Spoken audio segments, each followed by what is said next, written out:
Vítejte u speciálního formátu podcastu Legendy strachu, ve kterém probíráme zajímavosti a chystané novinky ze světa hororu.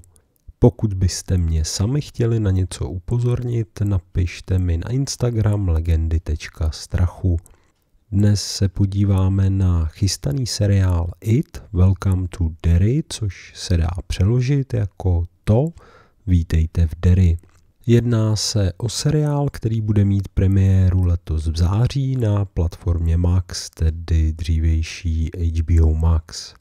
Dějem rozšiřuje epos It, neboli to z pera mistra hororu Stephena Kinga. Tak si ho pojďme nejprve připomenout, ať víme, o co jde. Legendární kniha vyšla poprvé v roce 1986 a měla úctyhodných 1138 stran. Brzy se stala americkým a později i světovým bestsellerem. První část knihy se odehrává v 50. letech ve státě Maine.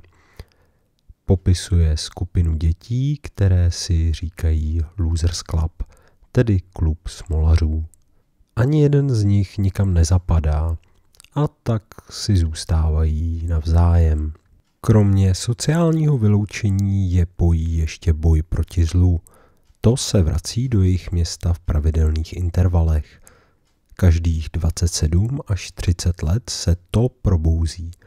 Využívá strachu dětí a poliká jejich duše. Bere na sebe podobu toho, čeho se děti nejvíce bojí. Smolaři s ním svedou boj, vrátí se ale znovu. Hrdinové jsou už dospělí, čeká je další epická bitva. Nejdřív se ale musí vypořádat s vlastním dospělým já a najít v sobě opět dětskou víru v dobro.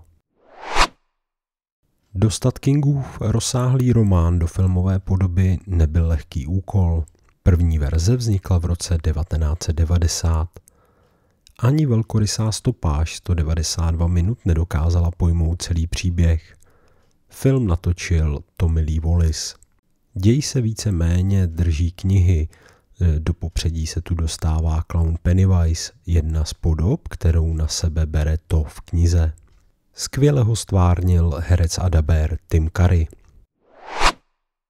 Druhá adaptace byla rozdělená na 2 díly. První část měla premiéru v roce 2017 a druhá o 2 roky později. Celková stopáž se vyšplhala dokonce na rovných 300 minut. Oba filmy natočil Andy Muschietti. Do role Pennywise obsadil Billa Skarsgarda, aktuální hereckou hvězdu hororového žánru. Děj je víceméně věrný předloze s jedním důležitým rozdílem. Režisér posunul první dějství z 50. do 80. let, zřejmě proto, aby byl film stravitelnější pro dnešního diváka. Právě na tuto moderní adaptaci bude navazovat chystaný televizní seriál. Přesněji řečeno mu bude předcházet, protože oficiálně se jedná o prequel. Dává to smysl. Kingův román je plný tajemných událostí z minulosti města Derry. Vždy, když se to probudí, přijde tragédie. Nový seriál nám ukáže víc, i zrod samotného Pennywise. Víme, že plánovány jsou zatím 3 série. První série nás vezme do roku 1962, tedy přesně 27 let před události v prvním filmu. Pojednávat bude mimo jiné o útoku na tzv. Black Spot.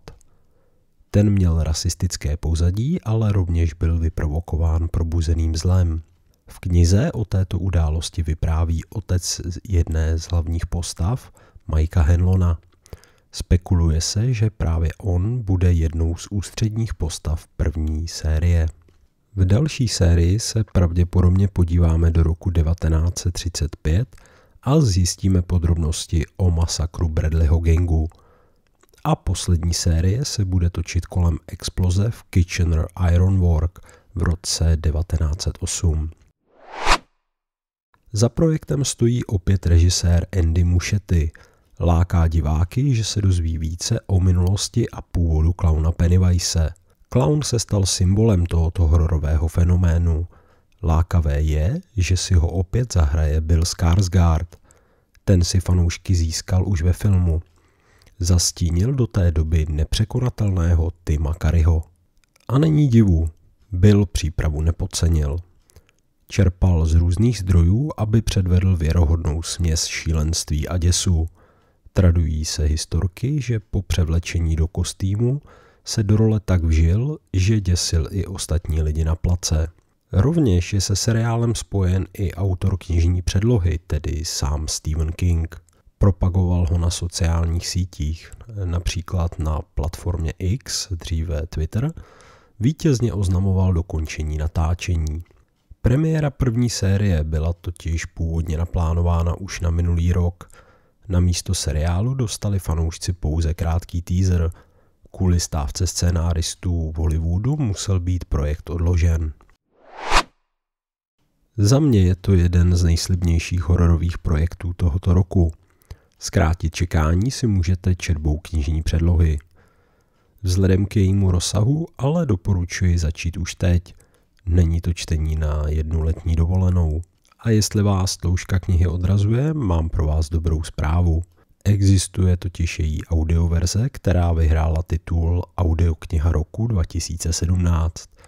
Načetlo jí 7 českých předních interpretů. A když už jsme u poslechu, mám pro vás jeden osobní závazek. Do premiéry první řady seriálu slibuji, že zpracuji klauna Pennywise jako plnohodnotnou epizodu Legend strachu. Už příští týden se spolu ale vydáme na širý oceán.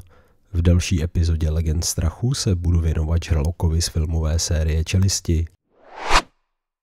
A to je pro dnešek všechno. Moc díky za váš poslech. Pokud se vám tenhle díl líbil, doporučte mě svým známým. Sledujte Legendy strachu. Těším se na vás příště u plnohodnotné epizody.